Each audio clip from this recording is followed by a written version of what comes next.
When I went to college, I had no idea that there was a hierarchy of brands. I had no idea what really to look for. I applied to one state college, went there, and it transformed my life. This is the Gies Download, a podcast from the University of Illinois' Gies College of Business.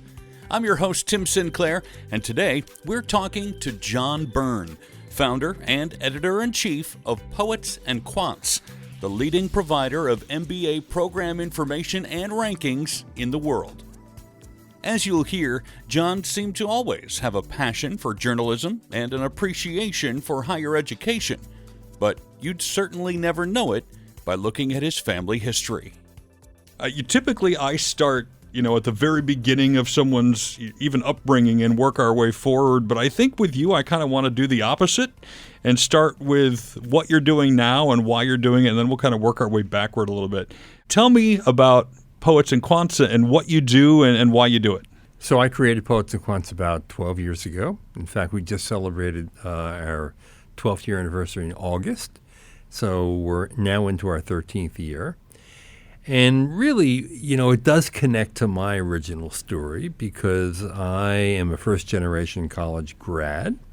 My parents never got out of high school. My mother actually was illiterate, didn't even graduate from grammar school. And so when I went to college, I had no idea that there was a hierarchy of brands. I had no idea what really to look for. I applied to one state college, went there, and it transformed my life. I am a complete, total believer in higher education. I believe that higher education is a necessity for people, even if they don't want to do a so-called white-collar job, not because of the money, but because it opens up your mind and allows you to appreciate life in multiple dimensions. And I'm talking about everything from being able to go to a museum and enjoying what's on the walls, to going to a symphony and listening to a music very differently than if you weren't educated, to learning the value of history and how things fit together and how there's context and perspective, to learning about how the economy works. All of these things you learn in a great college education. And so informing people to make thoughtful choices about college and graduate school is something that I feel really strongly about. So it sounds like you're doing education on how to get the best education. Yes. It's also informing people about what are your options, what are your odds of getting into these different options, what can you expect when you go, how do you make the most of it, and then what will your outcomes be? What are your choices once you graduate with a degree? And all of those things we write about in detail, and we get into the weeds, and we love the weeds. I'm a little bit of a data geek, so I'm very nerdish when it comes to data. And one of the wonderful things about higher education is tremendous amounts of data that you can surface to help compare and contrast different programs. I was going to ask how much of this is analytical spreadsheet, well, the numbers say Illinois is the place to go, or is there some subjectivity? I'm guessing maybe a combination of both? It is a combination of both, but a lot of it is based on what I've seen and what I've experienced through the years.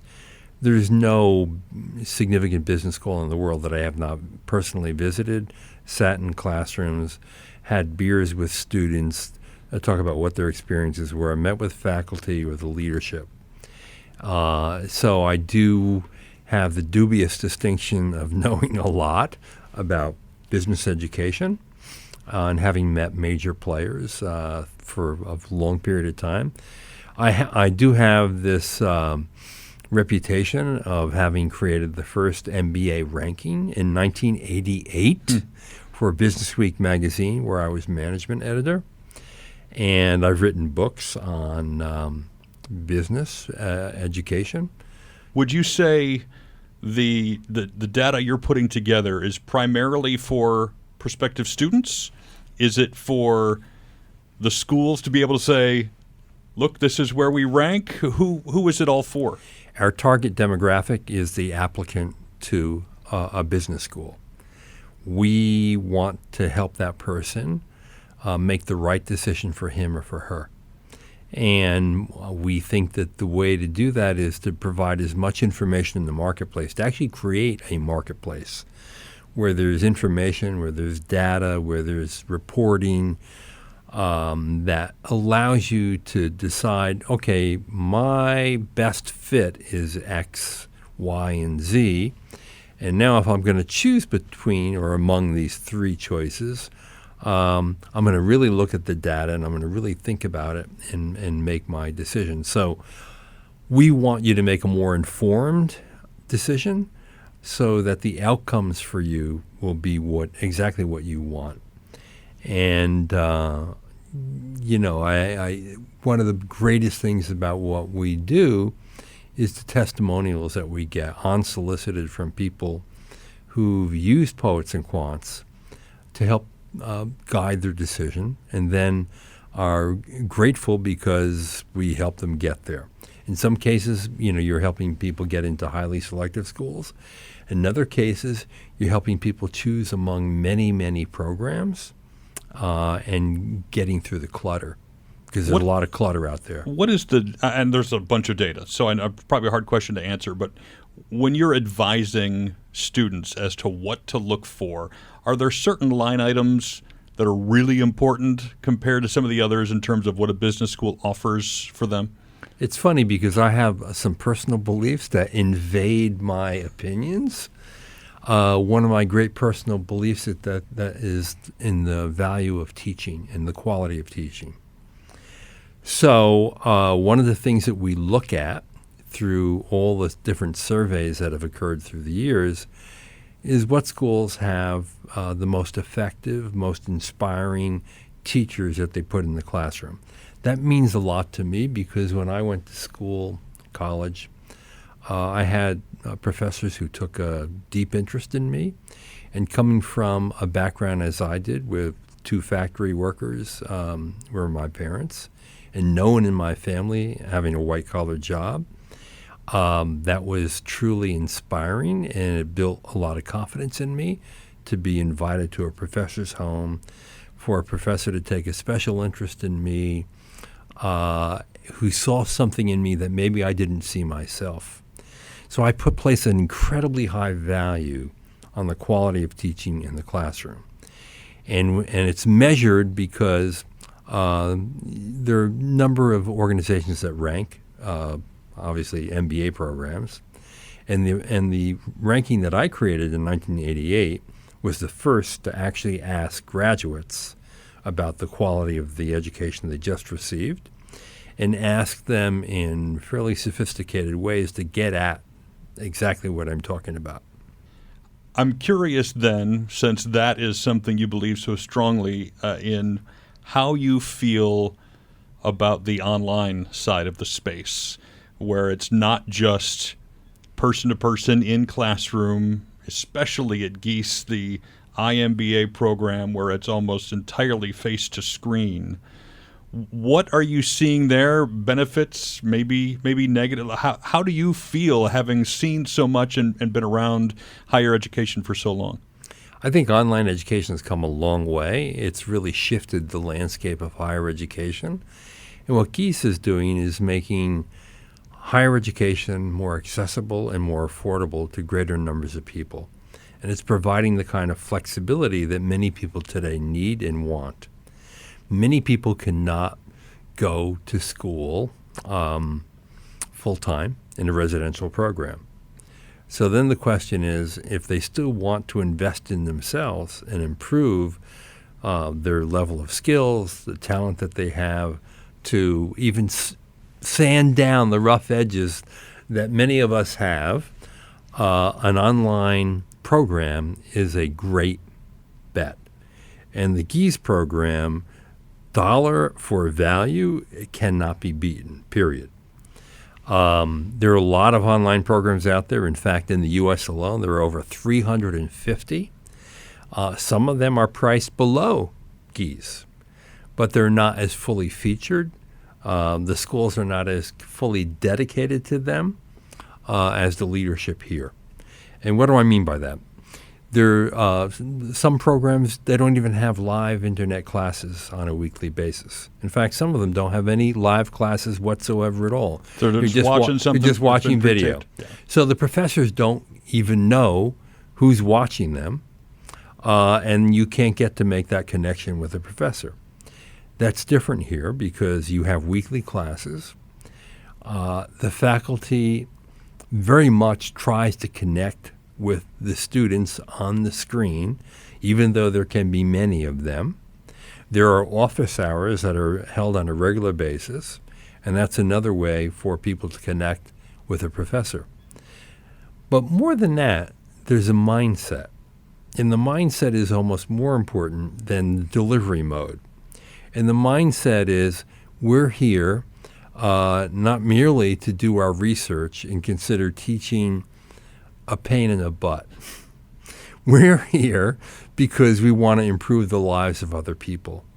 And that means that when you reach out to us, either in class, office hours, or completely outside those mechanisms, we're going to be open to you, we're going to be helpful to you, we're going to be supportive, and that does make a difference, a very big difference. And that can be delivered in an online program, and it is. You recently recognized Dean Brown as Dean of the Year from Poets and Quants. Why?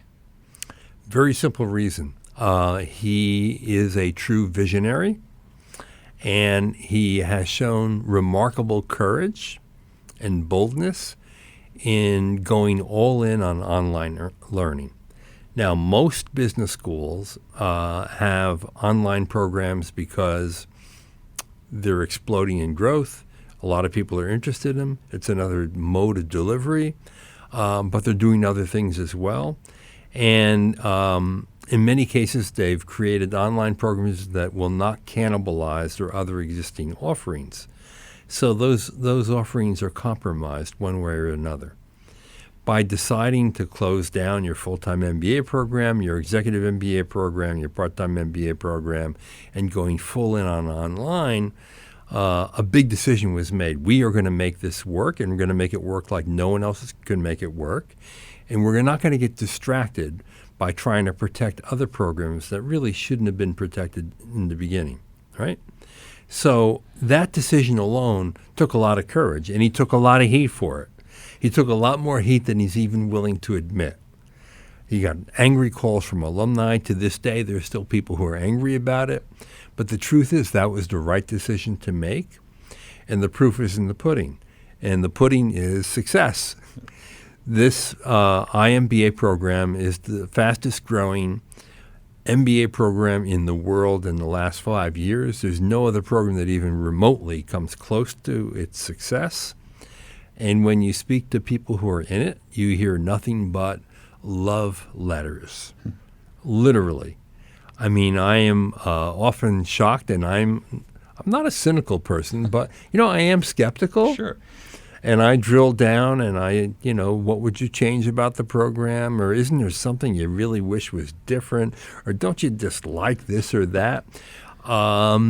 You'll get an occasional something, but not a whole lot. I mean, people who are in the program, who have graduated from it, are truly ambassadors for it. And it's interesting to sit and talk to large numbers of people, as I have. This is my third iConverge that I've come to on this campus. And with each one, I get to speak to dozens of students at a time. And their endorsement, their love of the program, and the faculty's dedication to it is extraordinary. And unbeknownst to anyone at the time, it set the school up perfectly to handle the pandemic when I would assume a lot of MBA programs were being reactionary to, oh my goodness, we have to figure out a way to teach students who can't be here. True. Gies was already there. And not only there, but there in a way that was meaningful, because what a lot of schools did is what I call remote instruction. They put their existing courses on Zoom. That is not an online course. An online course is when a professor takes out a blank sheet of paper and redesigns their course from start to finish, knowing that it's going to be taught online and knowing that attention spans, the need for delivery of education very differently when it's online versus in person is a necessity to make sure that the learning sticks. It's also an opportunity to rethink what you've been teaching and to do it better. And that's what a real online course is, and that's what the IAMBA is. It was a total reimagination of what an MBA curriculum should be and how it should be taught remotely. Now, Jeff, Dean of the Year because he made those bold, courageous decisions to shut the other programs down. Bold because he kept knocking on the door of the university leadership here to ask for more and more resources to grow the program beyond anyone's imagination. And having been able to deliver the quality without major missteps that resulted in ugly headlines. Right. That's no easy feat. Right. And he picked very good people around him.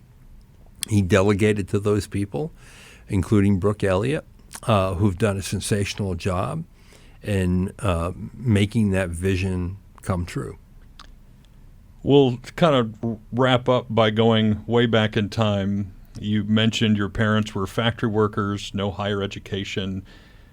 What did you dream as a junior higher, high schooler, thinking that you were going to maybe go to college, be the first in your family? What was the plan? Where did you think you were going versus where you ended up? You know, when you're that young, you don't have a plan. Quite often, that's right. And if you have a plan, you're undecided about it. If anything, I wanted to be a rock critic, and I started out in my college being a rock critic for my college weekly and attending lots of rock shows and interviewing rock stars. And I realized very quickly that was not the way to have any kind of real impact. So I knew that you had to, dig into some really interesting, provocative issues and write about them in provocative ways to get people to think more deeply about what they were doing. And that's what really turned me on. And I was very lucky because I found that early in life. I found that calling in college and was able to become editor-in-chief of my college paper for 2 full years. And that had the greatest influence on me of all because it made me have to lead a team of 40 people, all volunteers, all college students who obviously like to have a good time. Sure. But I was very serious-minded and wanted to put out a damn good newspaper that was provocative, that was compelling, that people wanted to read, and that in some ways even frightened people because of the stuff that we were writing. Okay? So that really turned me on. That set me on fire, and I knew that that's the life that I wanted, to be a writer and to write things that just made people think more deeply about what they did. Well, I know many around here would call Dean Brown a rock star, so you didn't fall too far from where you started. He is a rock star. And I didn't even talk about the fact that he brought in one of the biggest gifts ever given to a business school in history. It was under his leadership that happened. You're talking about this podcast, right? The gift of this podcast? Is that the one you're referring to? Larry's name on this that school. One, yes. I haven't mentioned the fact that he's raised a total of $310 million in the time that he's been dean. I haven't mentioned that he's strengthened the undergraduate program here, which is one of the best in the world, revising the curriculum of that program to make it up to date. That he's kept, not only kept up, but improved the nature of experiential learning at the school. You're going to get a brand new building soon, $100 million investment in a new building with classrooms and more studios, including 2 TV-like studios that will be 40 by 40 in size. The growth, the innovation, the boldness, all of those reasons why we named him Dean of the Year. Sounds like a rock star to me. Thanks, John. Thank you. Be sure to join us for the next Gies Download. In the meantime, you can learn more about the Gies College of Business at giesbusiness.illinois.edu.